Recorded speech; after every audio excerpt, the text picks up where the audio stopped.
Good morning, everyone. My name is Jess Pearson. I'm the Consultant Psychologist at PPS. I'm sorry I'm a couple of minutes late this morning. We've had some technical difficulties, but hopefully everyone can see me now. Essentially, the topic for today's chat is dealing with the tough stuff of business. So each week on a Tuesday morning at 9:15, I'm going to be posting a new video tackling a different topic to do with, I guess, dealing psychologically with the situation with COVID-19. So I've done a few videos thus far the past few weeks, so feel free to check those out. I'll say as well, if you have any questions throughout my chat today, please feel free to post in the comments section, or feel free to private message us as well, and I will answer those as soon as I can. So, like I said, the topic for today, dealing with the hard stuff of business during this really challenging time. And I think, a lot of people at the moment are having to face things like letting staff go, managing financial threats, watching your business struggle. And there's a lot to cope with at the moment, and a lot to process during this time. So obviously, you've invested so much time and energy into your business to this point, and things are going a little bit awry at the moment with the world, so there's a lot to have to navigate. In the theme of what we've spoken about before, I think a really good starting point is to acknowledge first and foremost what is within and what is outside of your control. So starting with the COVID-19 situation, it's pretty clear that a lot of the ramifications of that are outside of our control. None of us have chosen to have to self-isolate at the moment, to have to close down our businesses or face-to-face dealings.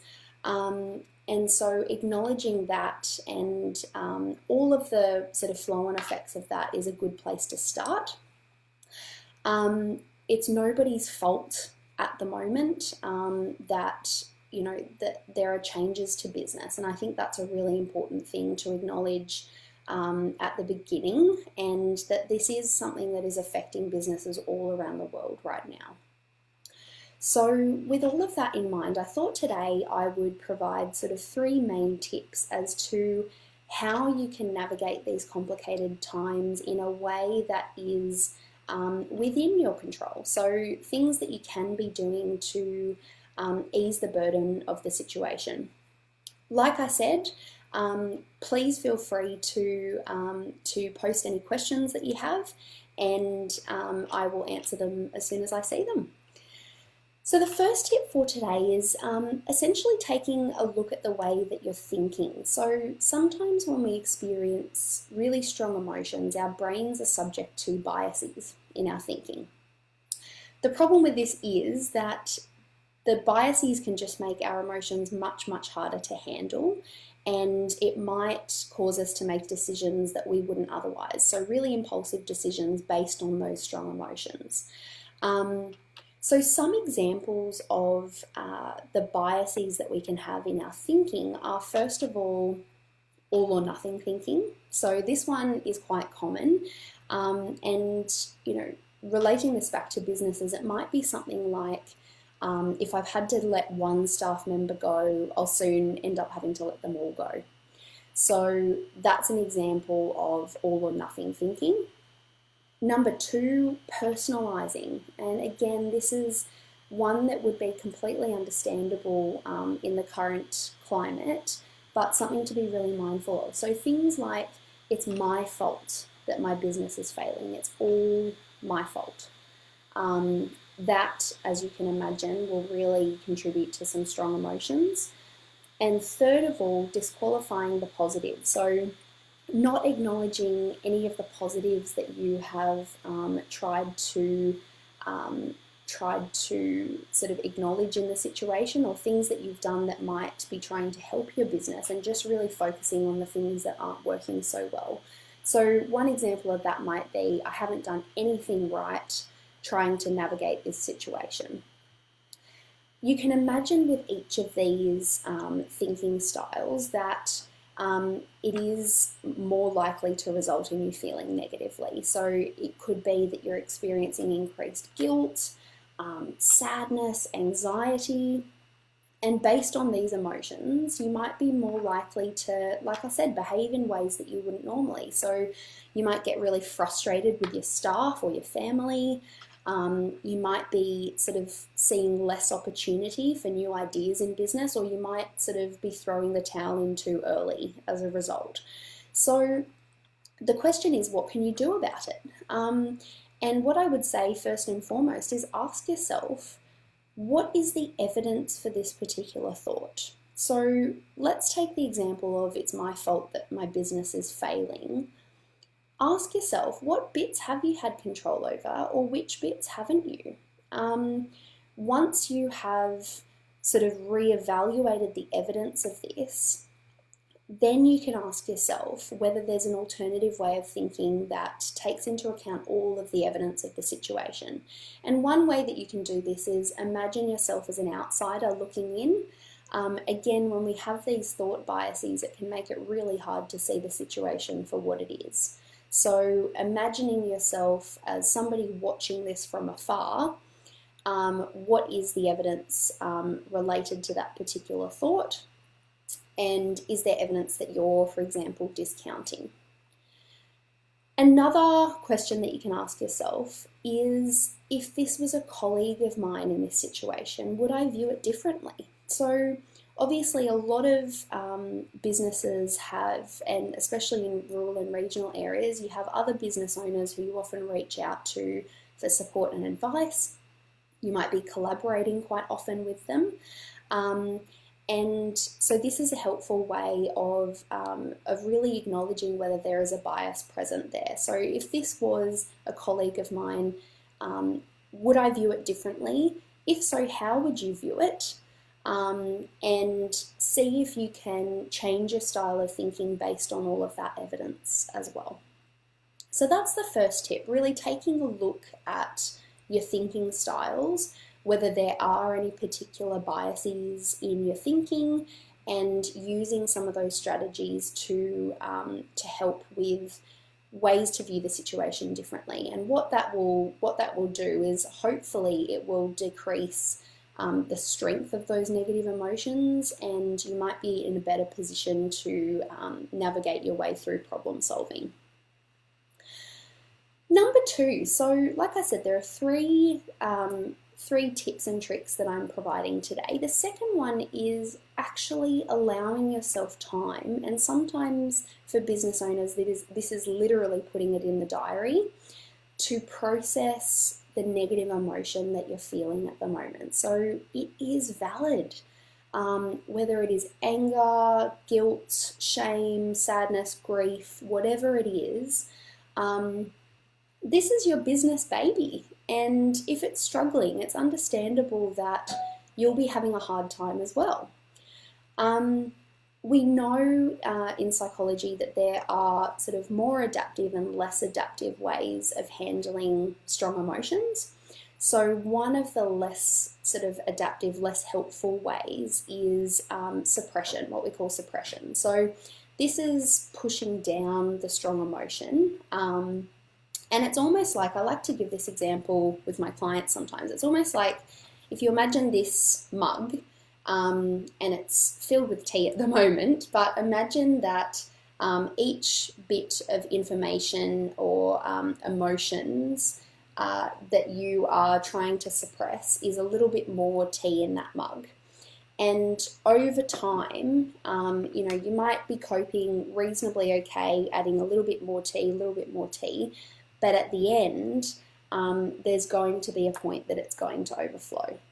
And usually what happens at that point is it's in a less helpful way. So there might be a real sort of explosion of anger or an anxiety attack or something like that, because it just gets too much on the inside. So it's really important to acknowledge those emotions as they're popping up and to actually process them as they're coming in. So one way of doing that is journaling. So it could be simply expressing how you feel.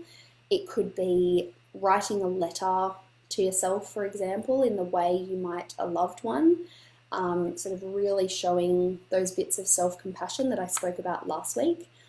It could be talking to somebody that you trust. And again, this could be a friend, it could be a colleague, it could be a family member, allowing yourself time to really process what's going on. Or it could be doing something entirely physical. So we know that exercise is a really good way to boost mood, boost endorphins. It reduces cortisol, which is the stress hormone. And so yeah, being able to get out, do something physical can be a way to process that emotion as well. So that's number 2. Number 3 is reinvesting in the new reality of the situation. So once you've worked out if there are any biases in your thinking, and you've worked out ways in which it's helpful for you to be able to express the emotion associated with this situation, your brain's going to be in a much better position to be able to problem solve. So I'm pretty sure in my past videos I've mentioned this. But essentially that front part of your brain, called the prefrontal cortex, which is responsible for all of your sort of problem solving, critical thinking, that can go offline when you're experiencing really strong emotions like anxiety, stress, anger. So you're not in the best position to be able to make these big decisions for your business when you are in that heightened state. So using those strategies that I mentioned before is a good way to let out some of that emotion and to acknowledge whether there are any biases in your thinking. But once you're into problem solving mode, once you're feeling more comfortable with how you're feeling, you can then start to problem solve. So if you're having to let go of staff, for example, or if you're in a tough financial position, this is the time to put one foot in front of the other and really work out what is my next step. And again, coming back to that all or nothing thinking I mentioned before, this isn't I have to have everything fixed overnight. That can be a really unhelpful way of viewing the situation, and it can feel really overwhelming all in one go. Just coming back to what is my next step, what's the next most important thing. So prioritizing can be a really helpful way of working out what has to be next. Seeking advice. So I'm sure you've had advice from other professionals as you've been starting up and growing your business. Just the same as that, you will also need advice to help you navigate your way through this situation with COVID-19. So PPS, as everybody knows, is a good starting point for this. So we are providing daily updates on the government's releases to do with information around sort of accessing financial support, those types of things. So it's an obligation-free discussion with us. Feel free to give us a call and just ask, what are my first steps? What can I do to begin with to help me navigate this? You may also wish to approach a financial advisor for some ways of coping with the situation financially. So just having that conversation can sometimes ease a lot of the burden that is on you as a business owner. And there is absolutely no shame in reaching out and asking for that support. Another suggestion that I would make is talking to your staff. So one of the most common ways of dealing with emotions like anxiety and guilt is actually avoidance. And that's because it feels so good in the short term. So you might be really inclined to avoid having too much discussion with staff members who, for example, you're having to let go during this time. Like I said, it might feel easier in the short term, but it's not going to serve you as well in the long term. And especially if you've built up really good relationships with these people to this point, they've been part of the fabric of your business. So I would encourage you to sit down with your staff. If you're having to change their working hours, if you're having to let them go, explain the situation. Acknowledge their value to your company as well, and ask how they're feeling. This can be a really good way of opening up a dialogue and sort of maintaining that relationship that you've established. And who knows, it could be that you put them on a JobKeeper allowance in the meantime, and then sort of later on, once the world returns a bit to normal, you can bring them back. And in that way, you've kept that relationship open. If anybody needs support in regards to that in particular, please feel free to reach out to me. I'm happy to provide some advice there as well in terms of talking to staff. But I do think that that's important, and it's important as well to come back to this element of common humanity during this time. So a couple of weeks ago, I think I was talking about self-compassion. And one of the ways to show ourselves self-compassion is to really acknowledge that we are all in this current situation together, that you are not alone, even though it feels like it while you're self-isolating. There are other people navigating similar issues just like you. And so opening up that dialogue is one of the best things that you can do. Just finally, I was going to say, in terms of reinvesting in the new reality of this situation, sometimes that involves acknowledging that the toll that this is taking on your personal mental health is large. And as a result of that, it might be appropriate for you yourself to reach out for professional help. So if, for example, you are noticing that those strong emotions that I mentioned before just are really present in your day-to-day, you're not able to concentrate as well. For example, you're not sleeping nearly as well as you would normally, and that's really starting to have flow-on effects to your business and to your, capacity to be able to make those important decisions. Then I would encourage you to reach out for some psychological assistance. So what we know is that about 1 in 5 people are going to experience a mental health disorder at some point in their lives. So this is something that is much more common than is often let on. And this is just from the data that we have at the moment. So there's definitely going to be more people than that who are needing the support, but who we just don't have information on. So a lot of people will experience a lot of shame associated with going to seek this kind of professional help.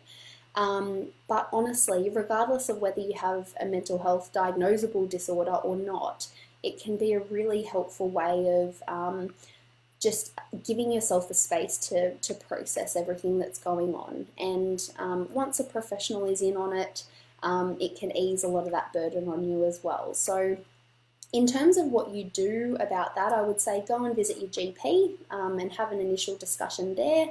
A lot of psychologists as well you don't need a mental health care plan, but the advantage of going through your GP is that you can sort of get the Medicare rebate for that if they do up a plan for you. So either of those options are possible. Again, if there are any questions that any of you have around this, please feel free to reach out. I know that it's a sensitive topic and any requests are strictly confidential, as is the case with all of our business at PPS. So I just thought that that was worth mentioning as well. So in summary for today, like I said, the topic for today has been dealing psychologically with the hard stuff of business. So whether it's letting your staff go, managing sort of threats to your finances, watching your business struggle in general, there are 3 tips that I've provided. So one is, again, taking a look at the way you're thinking, because we know that a lot of the biases that occur in our thought processes can really affect our emotions and our behaviors. Number 2 is allowing yourself time to process everything that's going on at the moment. And sometimes, again, if you're a business owner, that involves literally breaking out time in the day to be able to do that. Feel free to rewind. There is a number of strategies there that I've provided for how to do that. And number 3, reinvesting in the new reality of the situation. So we're all having to adapt to these new changes, and they are really hard. But once you've worked out sort of how, whether there are any biases in your thought processes, you've processed your strong emotions, you'll be much better able to problem solve. And that's when you can really seek advice and sort of acknowledge whether you yourself need professional support as well. So that is it for today, everybody. Thank you so much for tuning in. Again, if there are any questions that you have, feel free to post in the comments section or to message PPS directly, and I will get back to you for a confidential discussion if you would like as well. That's fine. And I will look forward to seeing you next week. Take care, everyone. Bye.